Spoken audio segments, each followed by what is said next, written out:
All right, so now that we've talked about the different types of energy, let's actually talk about what work is.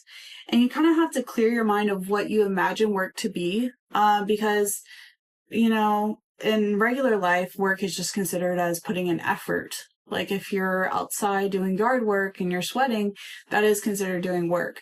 But in physics, there's a specific criteria that you have to meet in order for it to be work. Okay, so from a scientific definition, there must be an energy transfer. So either you're adding energy to an object or taking away energy. And for there to be an energy transfer, the force must be exerted, must cause a displacement in the direction of the force. For example, if you're lifting a heavy object off the ground, you are doing work because you're applying a force, you're pulling up, and the box is moving up. So there's a force there, and the force is applied in the direction that the object's moving. Okay? Just be careful because work is not a vector either. Energy is scalar. You can't point energy. Work is also scalar.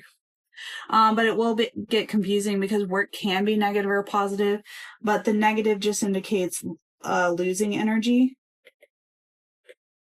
Positive indicates gaining energy,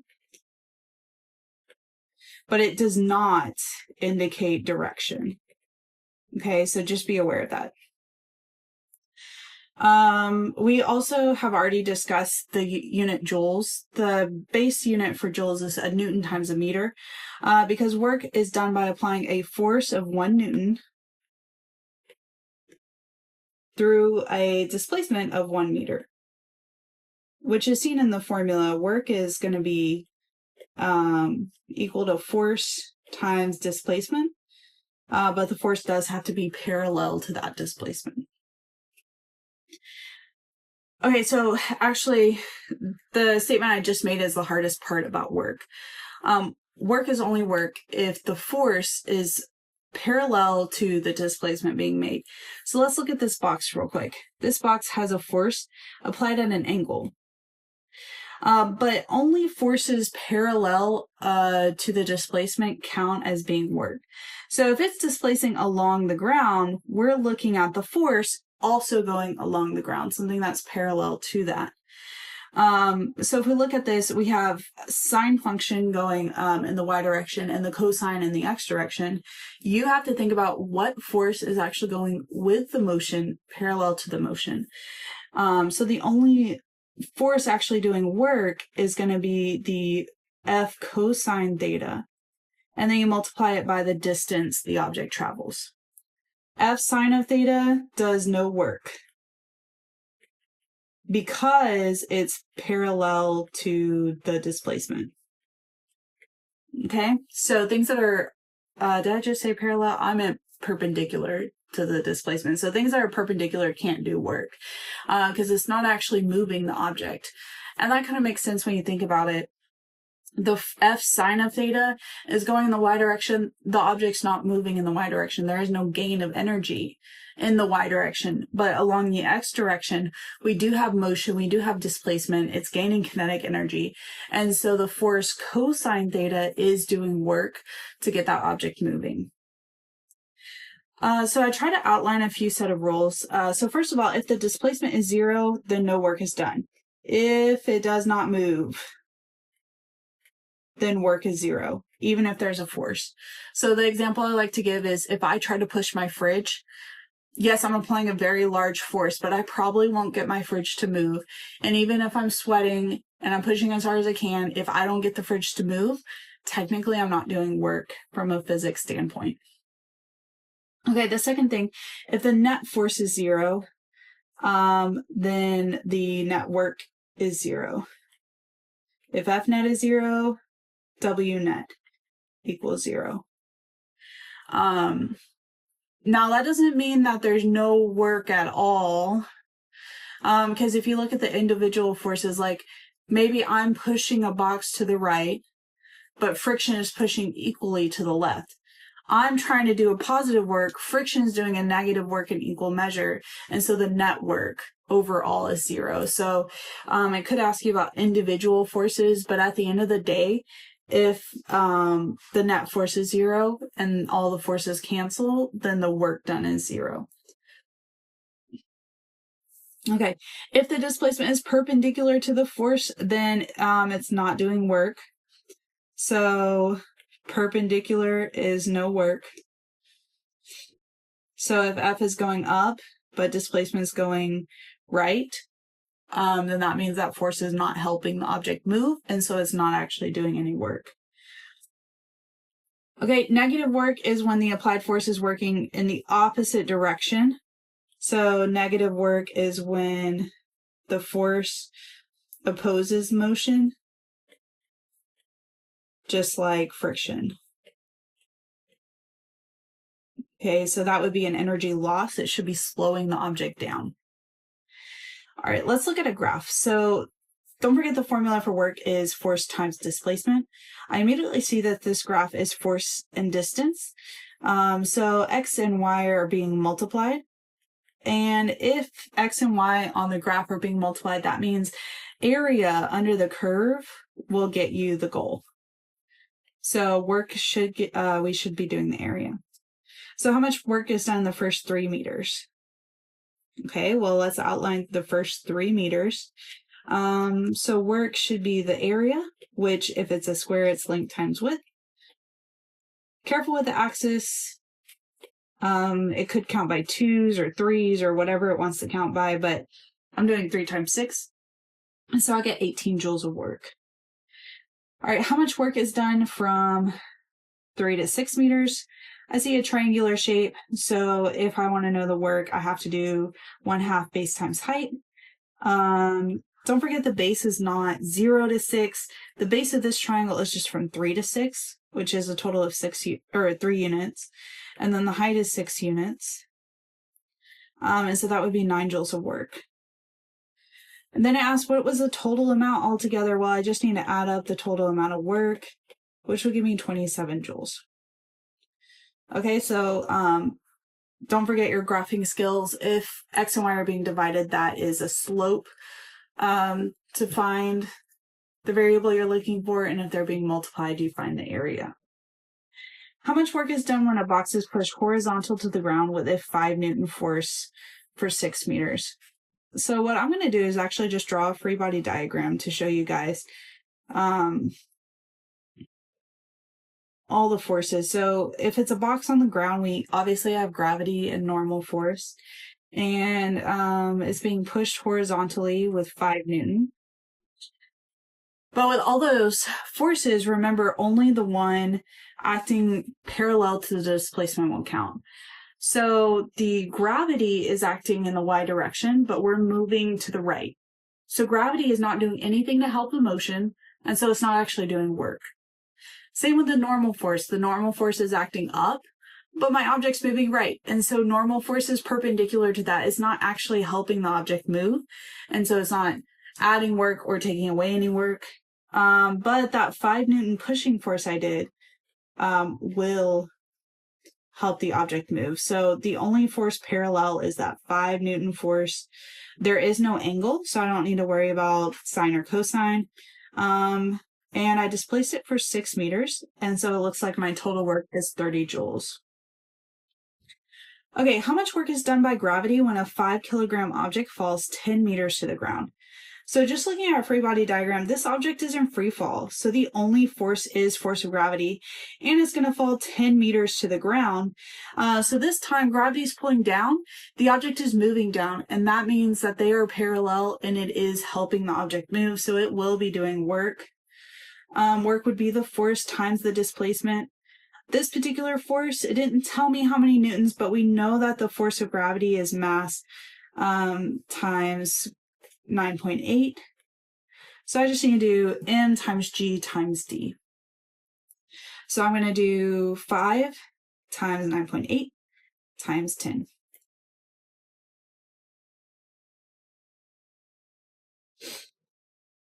Which gave me 490 joules. And there were no other forces, so that's all the work that's done. How much work is done on a bowling ball that rolls at a constant speed down a frictionless bowling alley. So if the object's rolling at a constant speed, that means acceleration is 0, the net force is 0. And if the net force is 0, what must the work being done equal to? Also 0. So if it's constant speed, there's no friction, nobody's pushing it, there are no forces acting to help that bowling ball move. There's also no forces acting to slow the bowling ball down. It's moving at a consistent speed, so there is no work. There's no energy being added. There's no energy being taken away. How much work is done on a 1,000-kilogram car that is slowed to a stop by a frictional force of 400 over a 50-meter distance? Okay, so a car is going to have an FG and FN, and it looks like this car is braking, and so I should only have a friction force. Didn't say anything about it accelerating forward, just about the frictional force opposing motion. But I should be still moving right 50 meters, but I'll be slowing down over time. Okay, so looking at a free body diagram, we only want the force that is parallel to the motion, which would be the friction force. But here, my friction force is a negative force. It is opposing the displacement. And so I should be losing energy. And that definitely makes sense because the car should be slowing down over time. So just looking at the free body diagram, the force is pointing opposite the displacement. So I definitely want to make sure I put a negative sign on my formula. Okay, so I'm going to do negative 400 times 50. And actually, you'll even notice it gave us the mass of the car, which I didn't even need. Force of gravity is not doing any work. The normal force isn't doing any work. And then, I mean, I guess it could have made me solve for friction, which would have been mu times Fn. And in this example, the normal force should be equal to gravity. And then I would have needed the mass, but actually it gave me the friction force directly. So the mass was unnecessary information. And I should get negative 2,000 joules. So we're slowing down. We are losing energy. That's what the negative means. Okay, in the figure below, identical boxes of mass 10 kilograms are moving at the same initial velocity. So the mass is the same. They start at the same speed. F is the same magnitude force, and the distance is indicated. Some of them have a distance of 5 and 10. Rank the work done on the box by F. Well, first of all, let's just go through and rank the ones that are not actually doing any work. So if I look at it, D is not doing any work, and F are not doing any work, because it's being displaced to the right, and that force is acting perpendicular. So it's not even helping the motion at all. It did say rank the work, so I do want to consider negative and positive. If it had said rank the magnitude, then it really wouldn't have mattered if it was negative or positive, but it said rank the work. So I'm going to go see if there's any negative, which actually on E, the force is acting to the left and we're displacing to the right. And so that will be a negative work. The rest of them are acting the same direction as the motion. The motion is going right, the force is going right. So the rest of them should be positive. I'll go ahead and do each one. So work is force times displacement. So A would be 5F of work. B would be 10F of work. And C is acting at an angle. So we really only need the one parallel to the displacement. So we're looking at, if we're moving right, I want to know the force going left and right, which would be a cosine function of the angle it gives us. So I really have to do force cosine theta times 5. So that should be my work done. Okay, so if I'm just ranking them, B is definitely the largest, E is definitely the smallest, and that's the only negative, so F and D should come after it. For A versus C, just remember that a cosine function means it's only part of the force, not all the force. So F cosine theta is smaller than a regular F. So A should be bigger and then C after that. Okay, so all we did was do force parallel to the displacement. The mass didn't matter either. All right, so here's a great example of when they asked for specific forces and what work that force is doing on it. So a block is pushed that moves up the ramp at a constant speed. So that means acceleration is 0 and F net equals 0. But then it goes on to ask the work done on the block by the hand. So I need to figure out what the hand is doing. Well, it's being displaced up the ramp, and my hand is pushing it up the ramp as well. So just in general, if the box is moving up and the hand is moving up, it should definitely add work to it. We should add energy because it's helping the motion. And also, if it's at a ramp, it's moving along the ramp, and so is the hand. They are both parallel to each other. So it should just be the force of the hand times the displacement positive. And actually, it didn't need me to do any values. I just need to say that it's greater than 0. It should be a positive work because hand adds energy, or another way of saying it is the force is with the displacement, not against it. Okay, the next one says the work done on the block by the normal force from the ramp. Okay, remember the normal force comes directly out of the surface of the ramp, and since we're moving along the surface, let me kind of highlight it so you can see.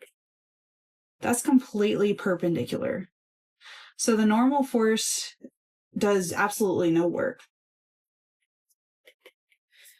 because the force is perpendicular to the displacement. Okay, the work done on the block by friction. Well, if I'm moving up the ramp, friction should be moving down the ramp, which opposes motion. And so the friction will be doing work, but a negative work. Not positive, because the force is parallel but opposes motion.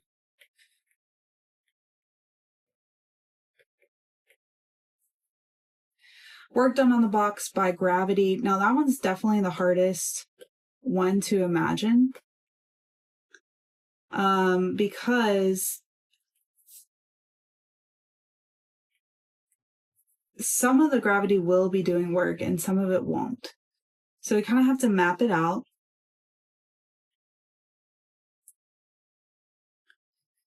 The displacement is along the ramp, so I need the component of gravity happening along the ramp, which would be this component right here along the ramp surface. And don't forget that the angle is kind of makes the trig function opposite of what it usually is. So the one along the ramp is actually going to be a sine function. Everything's kind of backwards on a ramp. So just the sine component of gravity is going to be doing work. And actually, let's look back at that image.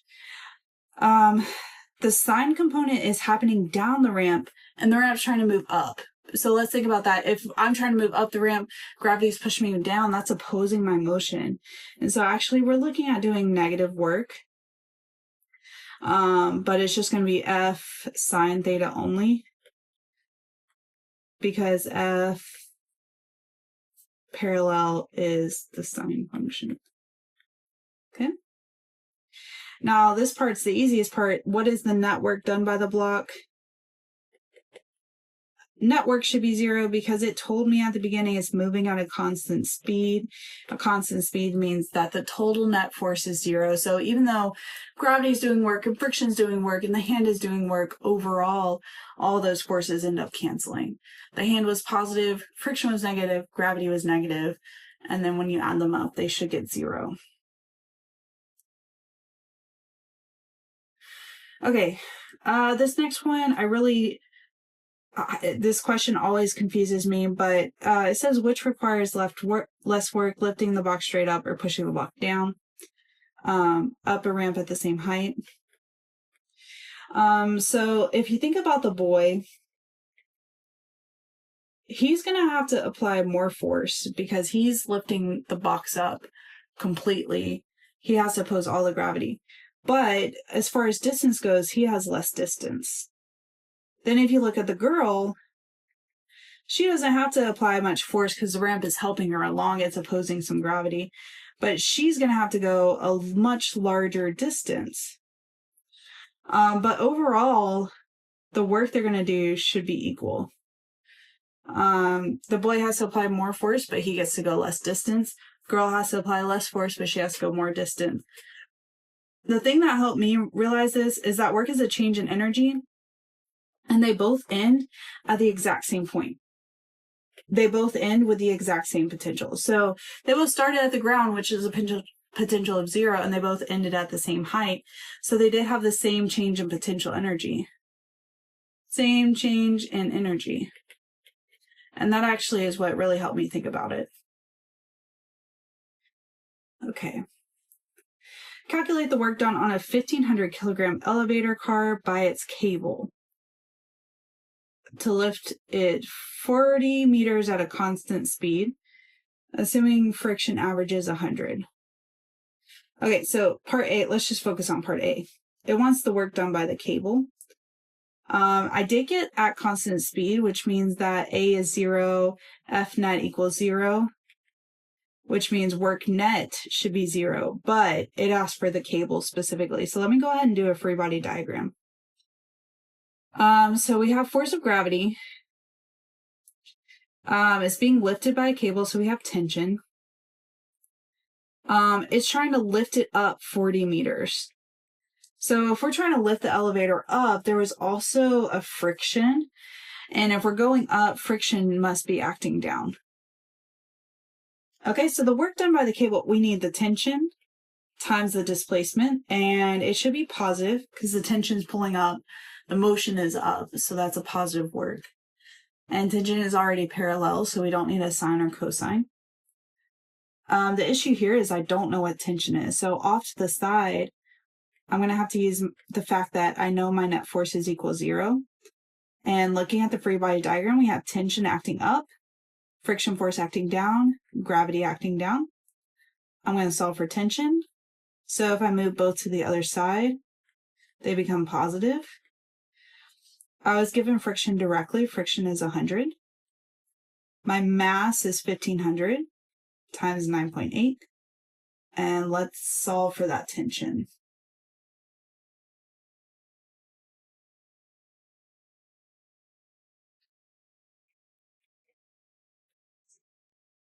Okay, so it looks like my tension is 14,800, and I was moving 40 meters. So the work done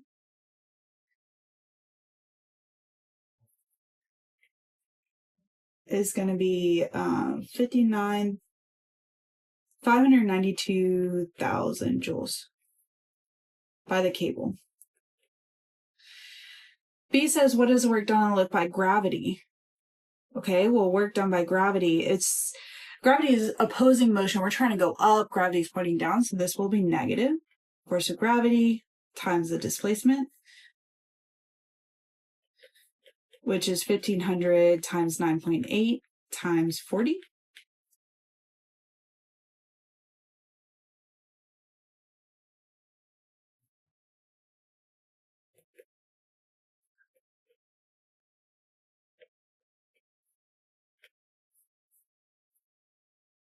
And then last but not least, it wants to know what is the total work done. Well, we kind of gave this away already.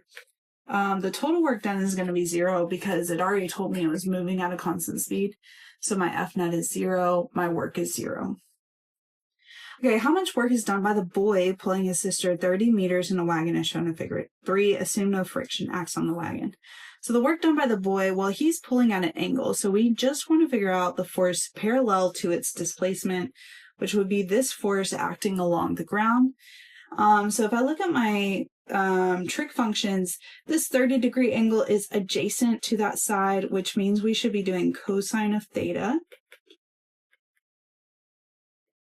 times the displacement. So I'm going to do 50 cosine of 30 times 30.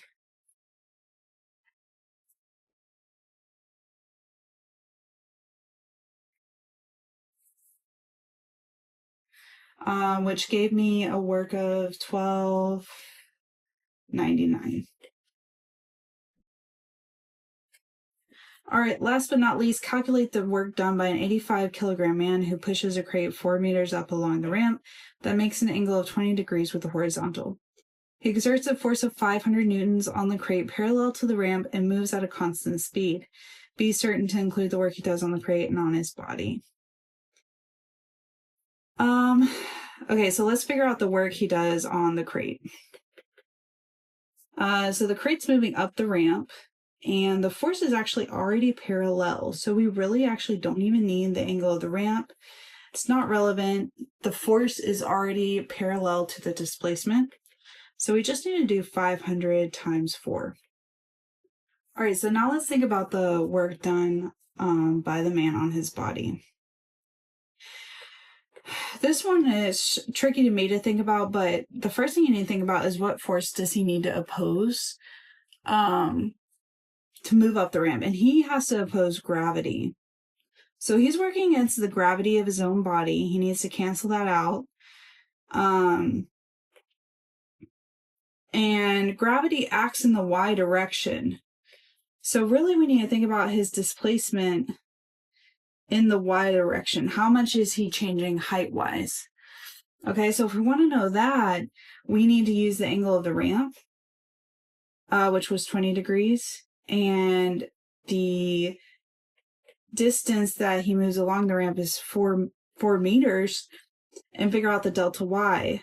So if we use our trig functions, the hypotenuse is 4, delta y is opposite of that angle, so it's a sine function. So let's figure out how much he moves his displacement. And we really want to think about the displacement as being his change in height, because that he's opposing his gravity. And so we want to think about that more than along the ramp. Okay, so he displaces himself 1.37 meters in the y direction.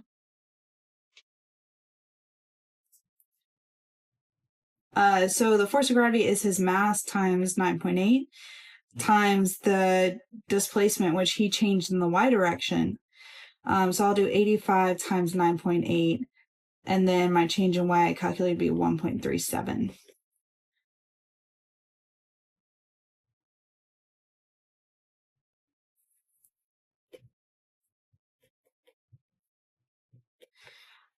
Which means he changed by about 1,141 joules of energy.